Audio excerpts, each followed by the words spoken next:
Manipur da ngarang ahing athengda RIMS ki VRDL da test tawbada miyoy ama nongna COVID-19 positive oiba thengnakhre. Nongna positive oiraba miyoy adu Bisnupur district tagine mahak Imphal West ki Maitram da laiba Yunako school da hangba quarantine center da laibane haire. Masiga tharaga Manipur da COVID-19 ki active case kungamari sure.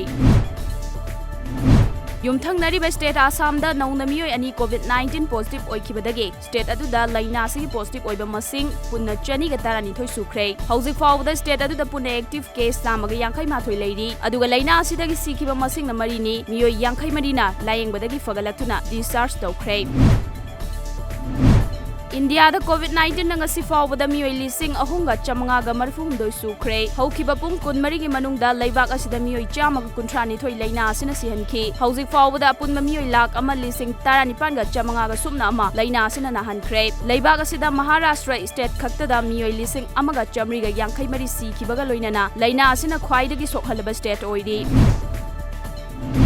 Malemgi oina COVID-19 na sihankiba masing lak ahum lising kuntrani thoiga chamapan ga kunmanga yaukhre. Aduga laina asina sokhankiba apunma masing na lak yankhai mathoi lising ahunga chani ga humbutara nipani. Amaromda miyoy lak taramapan lising nifumapan ga chahumna layengbadagi fagalaktuna discharge tawkhre. Tamthiraba cyclone Amphan na West Bengal dagi miyoy marifu sihankibaga loinana malemgi lanthum kaya amangata thohankhre. State aduda cyclone Amphan na maram oiduna sokhalaba sing adu hakthengnana yengsinaba ngasi ayuk Prime Minister Narendra Modi West Bengal pangkhre. Prime Minister na tungda Orissa da su chatuna oiriba fibam sing nongthaktagi yengsingani.